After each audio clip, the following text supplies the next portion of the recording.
Hello, my name is Mike Baff, and this is my YouTube channel, Living in the Illusion. Now, last time we got together, we talked about consciousness. Very interesting topic, and it is quite controversial in certain circumstances. Not well defined, and so we have a lot of leeway when we talk about consciousness.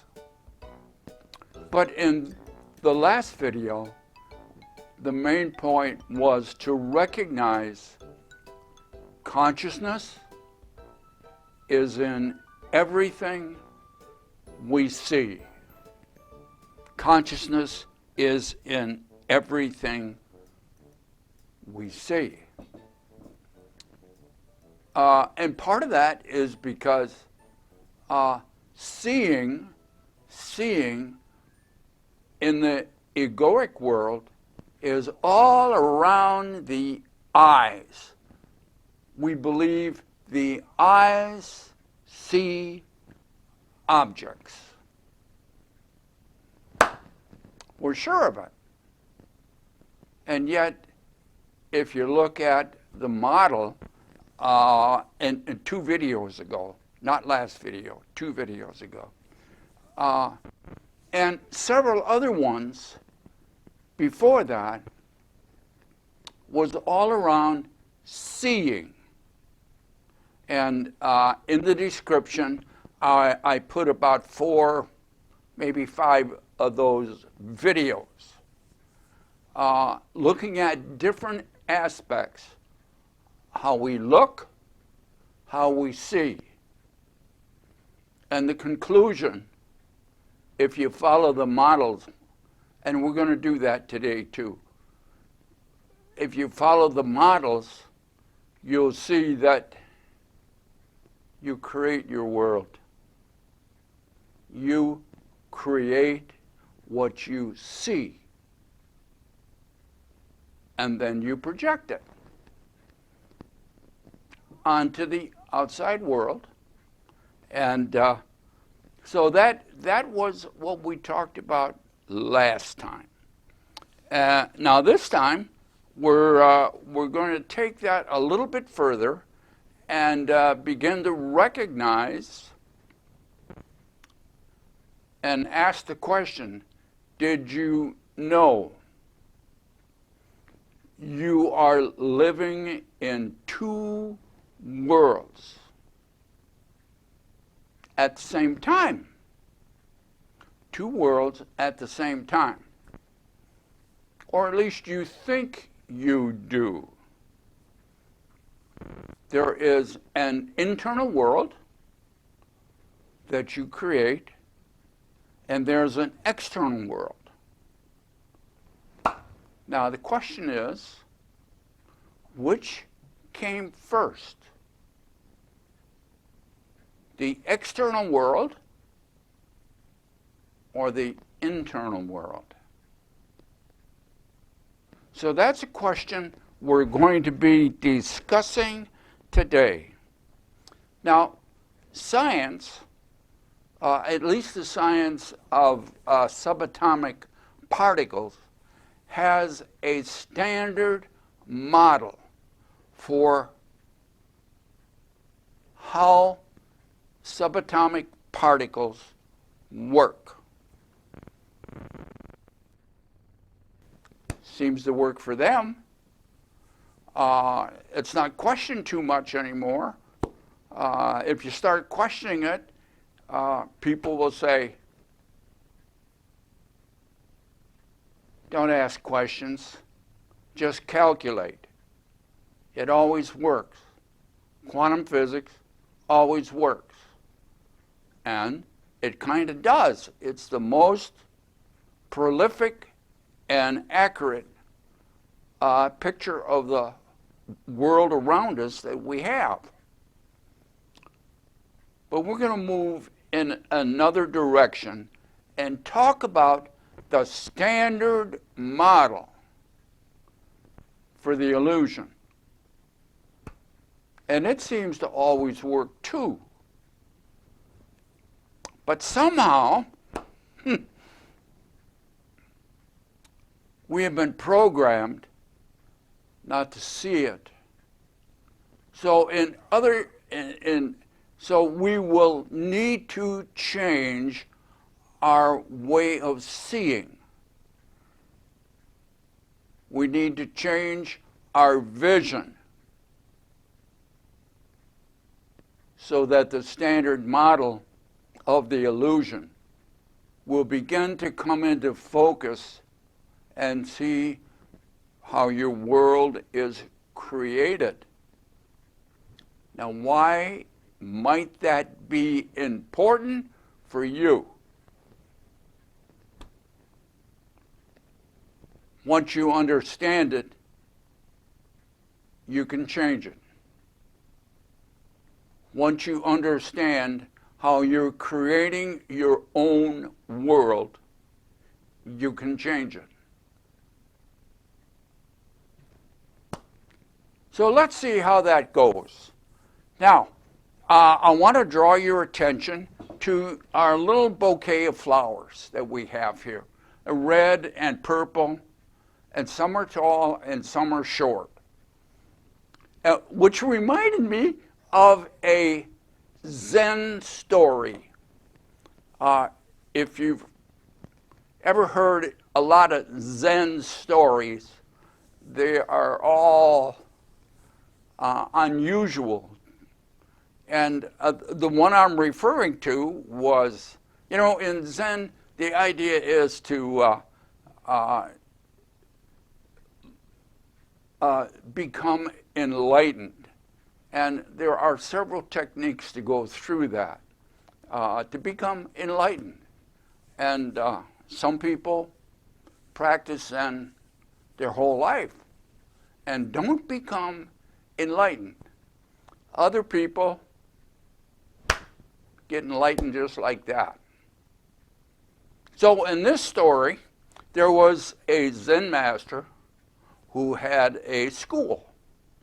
And students would come, and he would, in the garden, which is always nice to be outside in nature. So in the garden, he had all the students were sitting around, and a new student came in.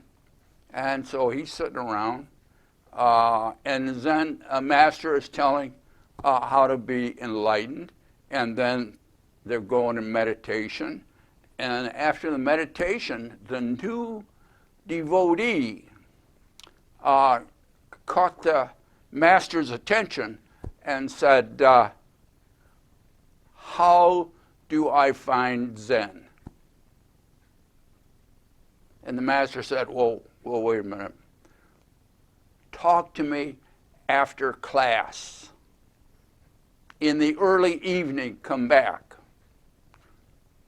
So in the early evening, back comes the new devotee. And the Zen master says, now what was your question? He says, I want to know what Zen is. So the master said, follow me. And he took him on a little path to a grove of bamboo trees. And he pointed at the trees and he says, there you go. And puzzlement over the devotee's face. And he said, I don't understand. And the master said, well, look, some are tall and some are short. Like my little flowers. Some are a little taller and some are a little shorter. And like that, the devotee was enlightened. Zen stories are kind of strange. So now I'm going to bring in the whiteboard and we're going to develop a model, the standard model, and you have seen it before, but when now that it's a standard model, you might be, first of all, you have to change your vision. And when you change your vision, it'll become very clear. If you don't change your vision, in other words, you are still caught in the illusion, it may be problematic. So, we'll see what happens. See you in a moment. Welcome back. I'm having a little Earl Grey tea between our two parts of this presentation.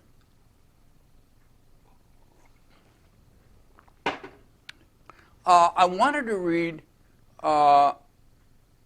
something from the Course in Miracles relative to, now up here I have the our subject for today. You are living in two worlds. Maybe you didn't know that. How exciting is that? You're in two places at the same time. Now, in the description, I also mentioned that that is like Schrodinger's cat. By that, I mean, if you're familiar with that thought experiment by Edwin Schrodinger, you'll get the idea that until you look at it, until you observe it, it could be anything. And in his thought experiment, before you open the box, he had a cat in a box. And in the box, he also had some poison, in a way that he had no idea whether the poison was let out of the little vial that it was in, or not. And so he had no idea whether the cat was alive or dead. And in that thought experiment, since you couldn't know, the cat was both alive and dead.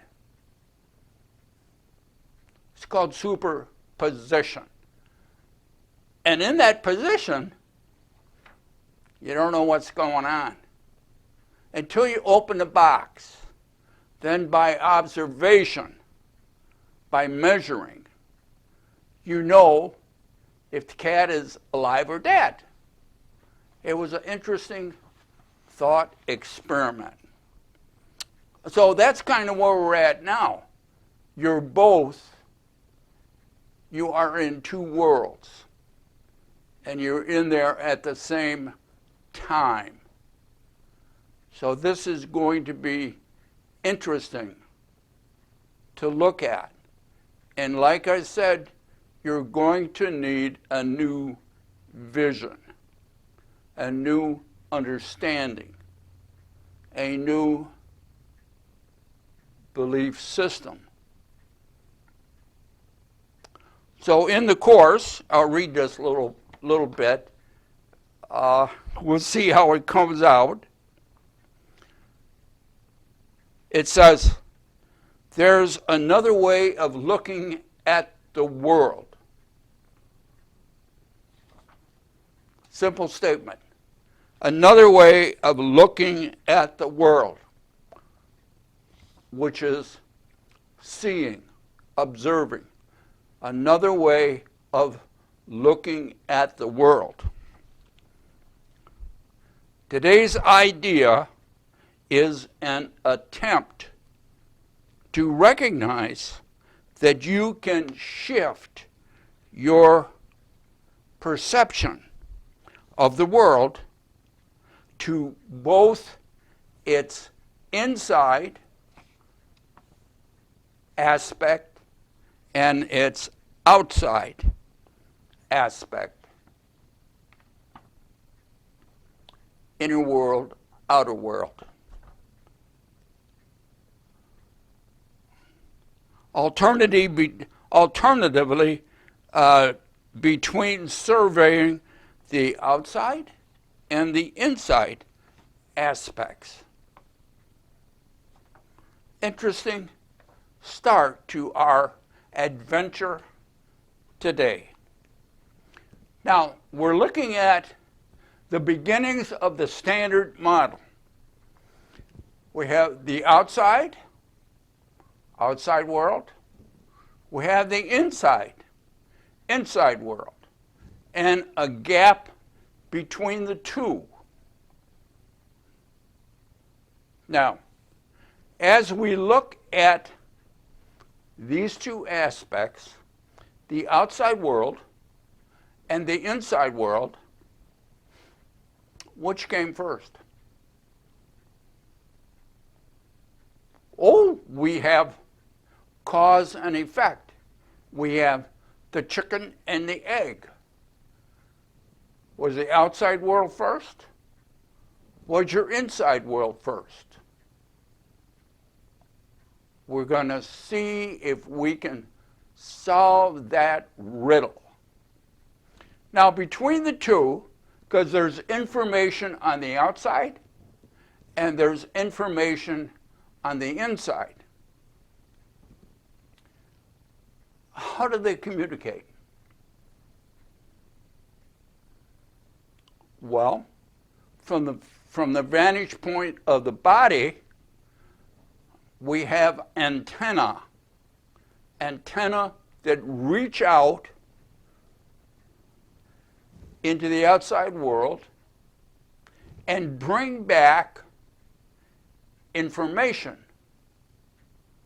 So we are looking at through our antenna. Now, what's another name for our antenna? Our senses. See, this isn't rocket science. This is very straightforward. We got 5 senses. Now, we've done this before, but isn't it amazing how we forget? And at this point here, now we're remembering that outside is information. And we get this information inside of us. So out here is just information. Information. Out here, raw data.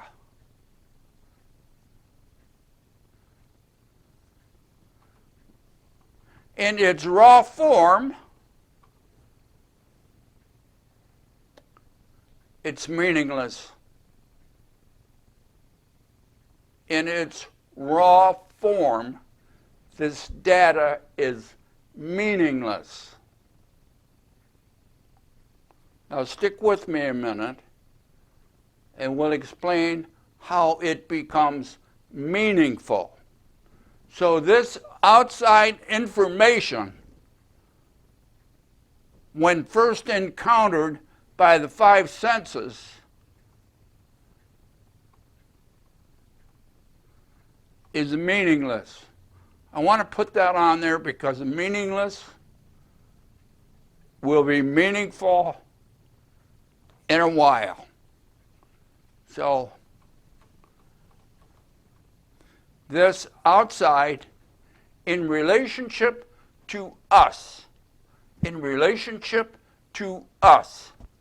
is meaningless.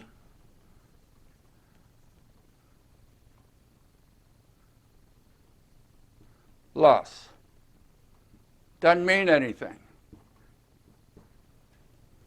at this point in our discussion. It's just raw data. And so that's what the senses encounter.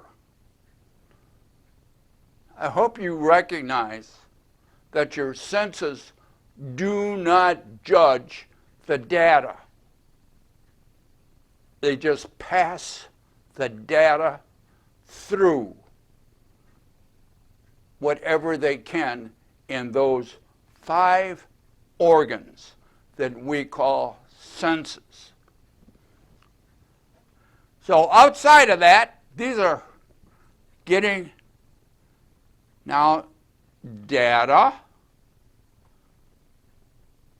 which is raw data. Now, some of you must remember this, because this is a model we've used before. You know why? It's a standard model. It's a standard model for the illusion that you're embedded in. So now we have this raw data. What are you going to do with it? How do you make it meaningful? Well, you observe it. What do you observe it with? What you know. You look at this raw data and you work through it based upon information that you have inside of you. What would that be? Your experiences. Your unique personal experiences. I'm emphasizing the uniqueness of your experiences because they will be different than mine.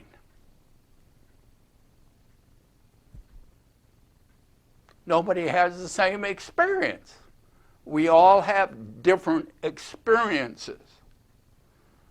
So you, with your experiences, look at this data on the inside of you. Where is your experiences? Where can you find them? You can't. They're called memories. Nobody knows where they're located. You got trillions of memories. The older you get, like me, the more memories you got. Well, where do you keep them? Don't know. Can't find them. But you know you got them. How do you know? You can recall them. So you have a bunch of memories of what you believe is true based on your experiences. And so you take this raw data and you look at the data through the framework of your memories. And so you have a frame of reference here, which is your memories. And you look at this stuff, and some of it will have meaning for you. Some of it won't mean a damn thing.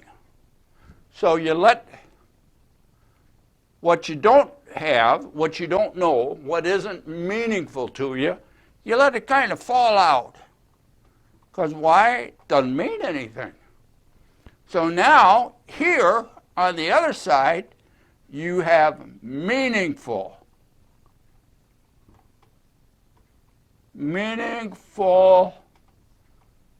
data.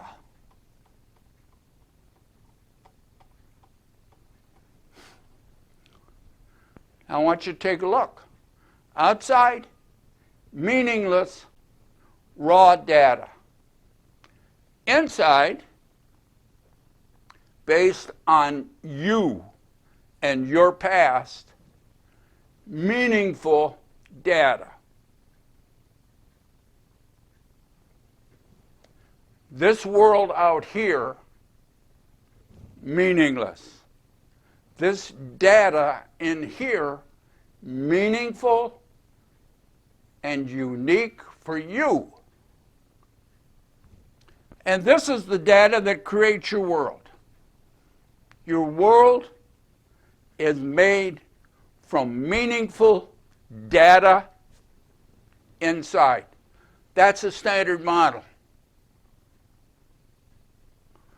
Outside world, for you, meaningless. Inside world, meaningful. And on other things, the course makes a distinction between what is meaningless and what is meaningful. And to begin to recognize the outside is meaningless. The inside world is meaningful. This is the world of objects. This is the world of energy. This has meaning for you based on your past.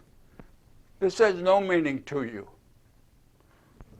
Now, at this point, before we go on, there is, I think I made a reference to it. Let me see. Yes, I did. I made a reference to it in the description. And it's from the course. So I'll add a little extra here. Nothing I see in this room, on this street, from this window, in this place, means anything. Oh, how profound. Nothing I see out here, outside world, means anything. You might recognize that, some of you, as the first lesson in the course. And then you will see the wisdom. This is meaningless, and that's why it doesn't mean anything when you look at it. Now, when I say looking, you're looking at it with all your senses. You're taking data in from all your senses, and it's meaningless. It's meaningless data in its raw form until you put meaning on it, which I think is the third lesson. You're the one that puts the meaning on all the data. Now, what do you do with this world? As we discussed before, you use because it's your belief system. Your belief system is, this world out here is meaningful. And I'm saying it's meaningless. This is the meaningful world. So what you do to satisfy your belief system, you go a long ways to satisfy your belief system. You project. Projection is the right word. You project this inside world onto this outside meaningless energy system and believe it's there.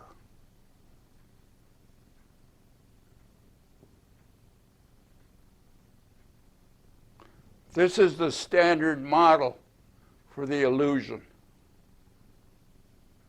Your outside world is meaningless. Your inside world is meaningful. And because of your belief system in the egoic world, you project it out here to satisfy your belief system. Isn't that wonderful? How magnificent you are. Now,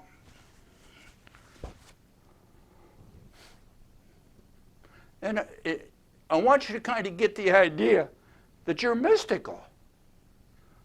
How you do this and believe right down to the soles of your feet that there's a real world out here. And your ego, we haven't talked much about the ego.